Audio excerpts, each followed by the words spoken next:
Cerita Silat Online Channel mempersembahkan serial Pendekar Raja Wali Sakti, episode Hantu Karang Bolong, bagian 6. Pagi-pagi sekali, sebelum matahari menampakkan diri, Rangga sudah memacu kuda hitamnya meninggalkan rumah Ki Giri. Laki-laki tua itu mengantarkan sampai di depan pintu rumahnya.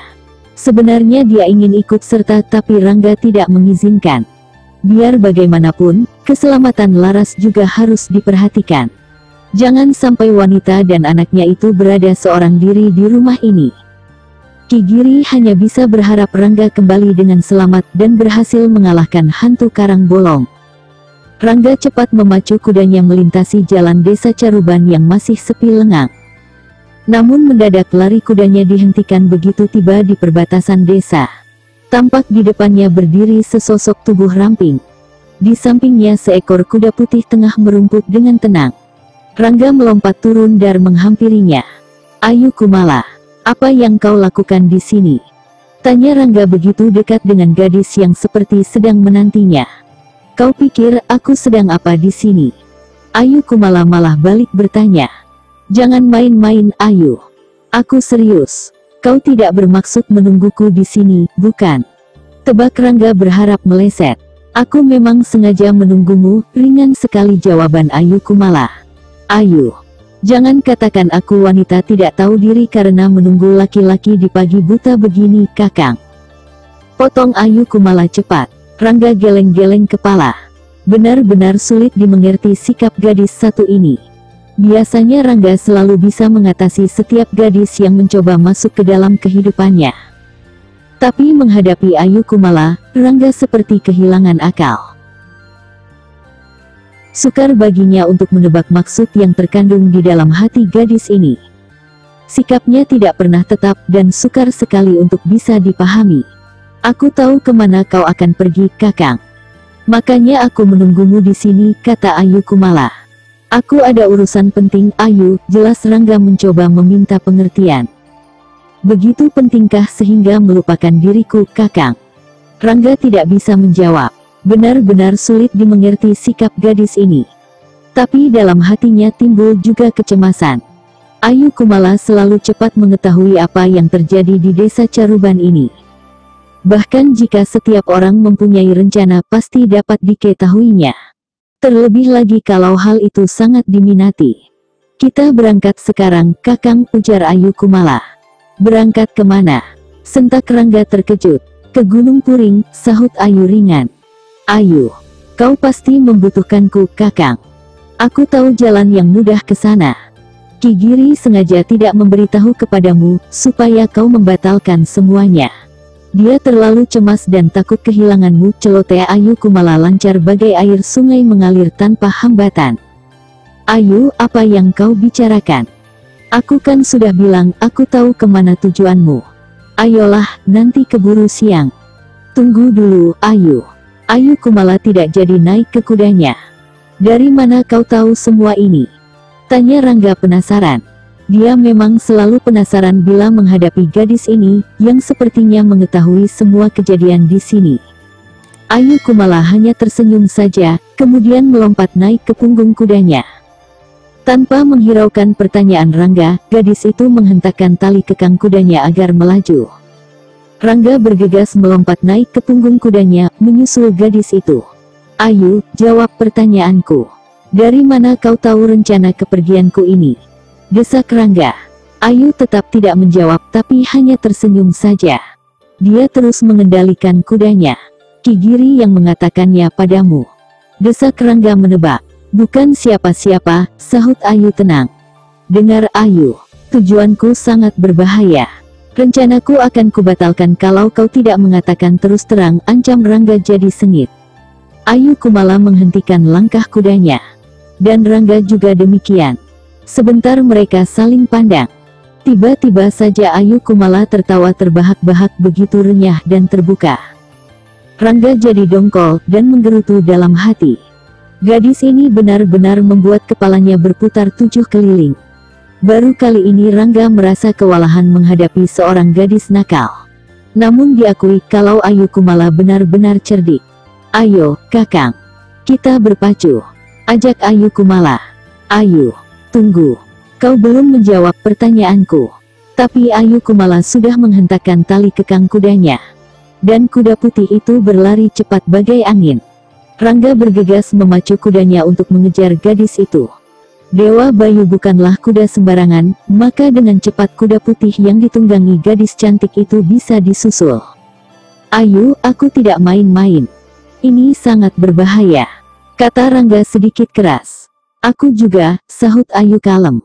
Kau benar-benar nakal, gerutu Rangga. Biar asal kau tidak mati sendirian. Gila, lagi-lagi Rangga menggerutu kesal. Kau akan membutuhkan orang gila, Kakang. Percayalah, aku tidak akan percaya lagi kepadamu.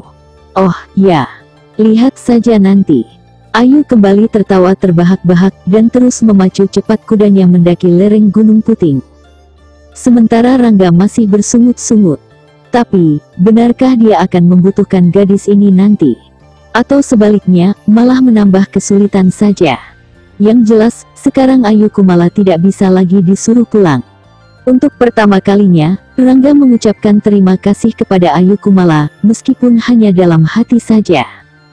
Jalan yang dipilih Ayu Kumala memang mudah dilalui, bahkan kuda mereka dengan leluasa dapat berpacu kencang. Hingga matahari belum lagi sepenggalan, ternyata sudah tiba di puncak Gunung Puring. Mereka baru menghentikan lari kudanya setelah sampai di tengah puncak gunung itu. Sebentar Rangga memandangi sekitar puncak Gunung Puring. Kabut tebal menyelimuti seluruh permukaan puncak gunung itu. Udara dingin berhembus kencang membawa butir-butir air bagai permata menghias dedaunan. Sungguh indah pemandangan di sini, dan seolah-olah tidak menyimpan misteri apapun. Namun pendekar Raja Wali Sakti itu bisa merasakan adanya sesuatu yang ganjil, yang begitu kuat menghentak jantungnya. Rangga tidak tahu kekuatan yang dirasakannya saat ini. Yang jelas dirasakan jantungnya jadi lebih cepat berdetak. Bahkan sepertinya aliran darahnya tidak teratur.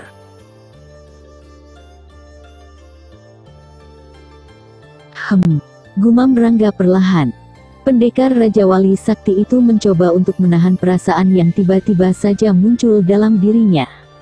Tapi semakin keras mencoba, semakin kuat pula daya tarik itu terasakan. Rangga membuka aliran hawa murni dari pusat tubuhnya, dan mencoba mengalirkan ke seluruh tubuh. Tapi, tubuhnya malah menggigil.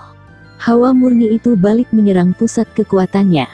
Buru-buru ditarik kembali hawa murni dalam tubuhnya. Ada apa, Kakang? Tanya Ayu Kumala. Rupanya gadis itu memperhatikan sejak tadi. Tidak apa-apa. Hanya aku. Rangga tidak melanjutkan.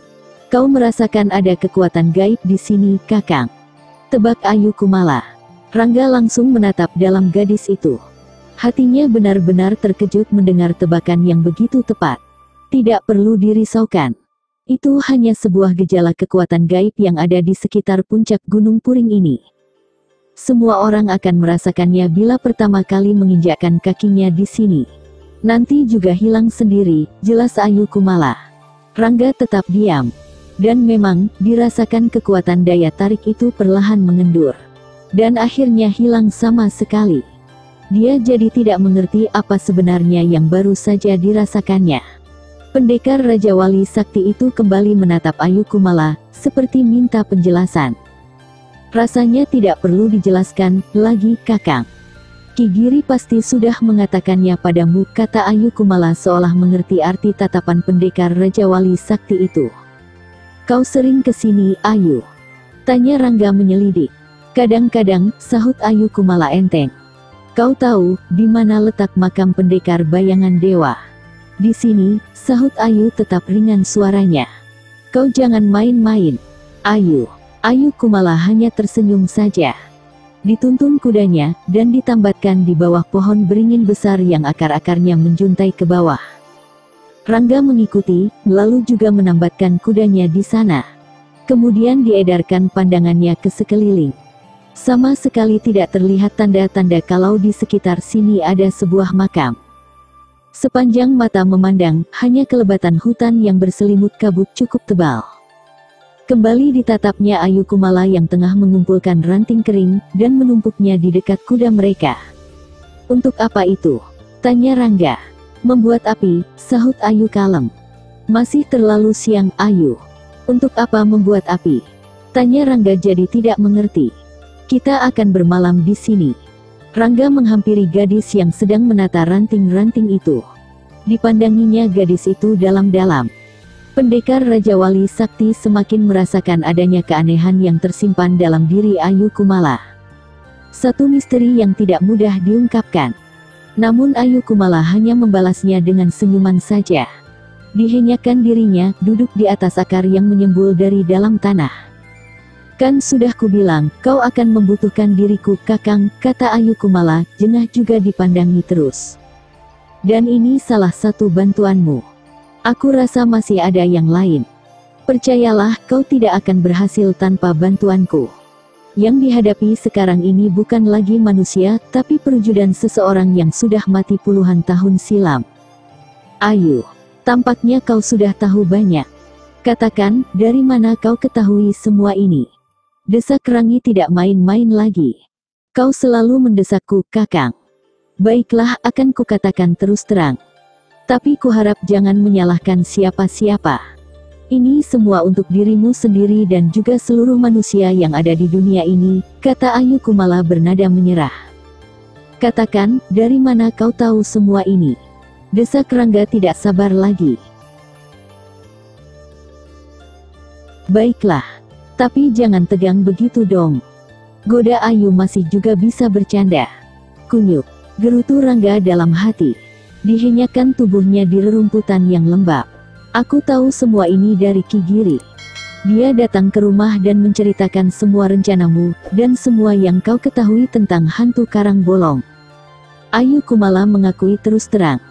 Sudah kuduga. Dengus Rangga. Terus terang, tadinya juga tidak kupercayai kalau ada orang mati bisa bangkit kembali.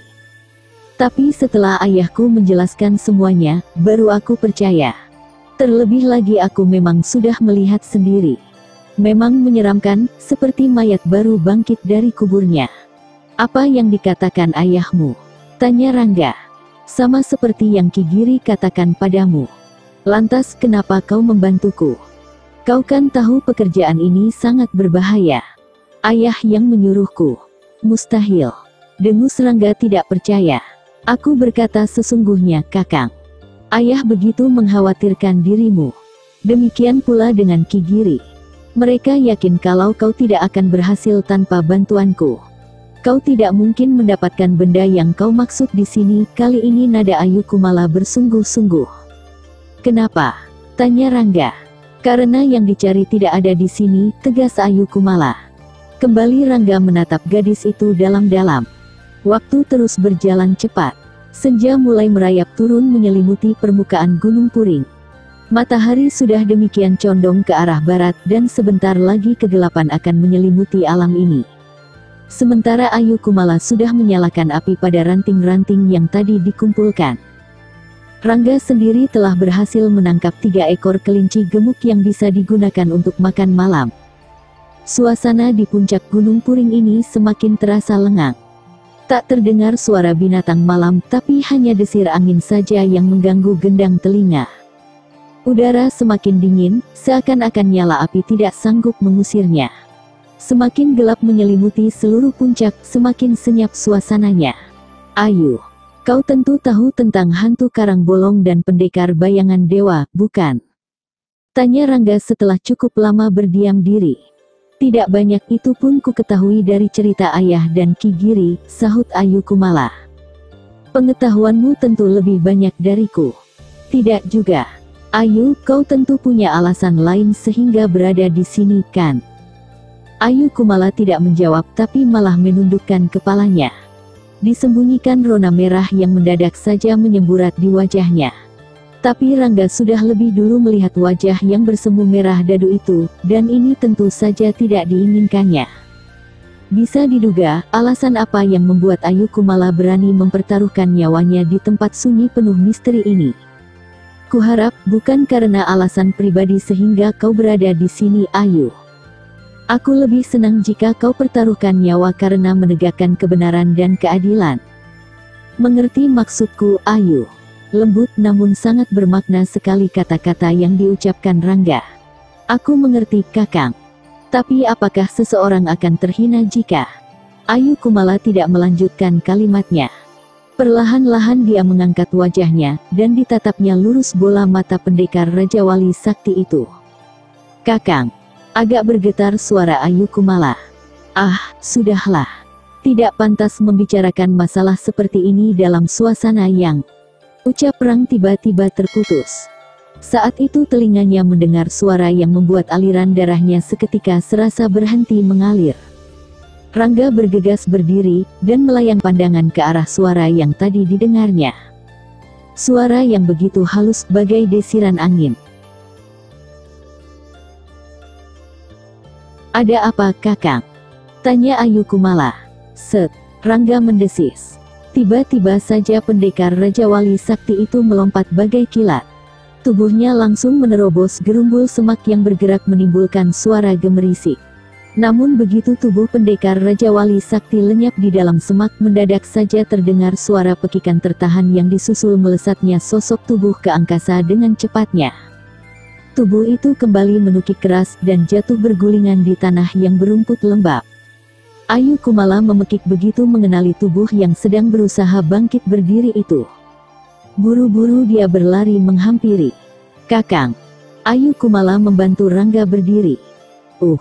Rangga berdahak sekali dan menyemburkan darah kental dari mulutnya. Selagi pendekar Raja Wali Sakti itu bangkit, dari dalam semak belukar melesat satu bayangan putih. Tahu-tahu di depan mereka sudah berdiri seorang laki-laki muda berwajah tampan, dan sorot matanya merah tajam. Laki-laki itu mengenakan baju putih bersih agak ketat, sehingga membentuk tubuhnya yang tegap berotot. Dia menatap tajam pada Rangga dan Ayu Kumala. Hah, menyesal memberi kesempatan hidup kepadamu. Dengus pemuda itu dingin. Siapa dia Kakang? Tanya Ayu Kumala tidak lepas menatap laki-laki tampan yang kini berada di hadapannya. Hantu Karang Bolong, sahut Rangga pelan. Oh, Ayu Kumala mendesah terkejut. Gadis itu tidak menyangka kalau orang yang bernama Hantu Karang Bolong begitu tampan. Namun sorot matanya yang merah membara bagai bola api itu. Ayu Kumala tidak sanggup memandangnya terlalu lama. Tengkuknya bergidik setiap kali menatap bola mata merah menyala itu. Menyingkirlah Ayu, kata Rangga seraya mendorong gadis itu ke belakang. Ayu Kumala melangkah beberapa tindak ke belakang. Tatapan matanya tidak lepas ke arah pemuda tampan dan berwajah keras. Tatapan matanya tajam dan menusuk. Masih belum dipercaya kalau laki-laki tampan itu adalah Hantu Karang Bolong, yang namanya begitu ditakuti sepanjang zaman. Dan karena dia pula kini desanya kembali diliputi ketegangan dan kecemasan. Bersambung ke Hantu Karang Bolong bagian 7. Masih bersama Cerita Silat Online Channel. Jangan lupa like and subscribe. Terima kasih.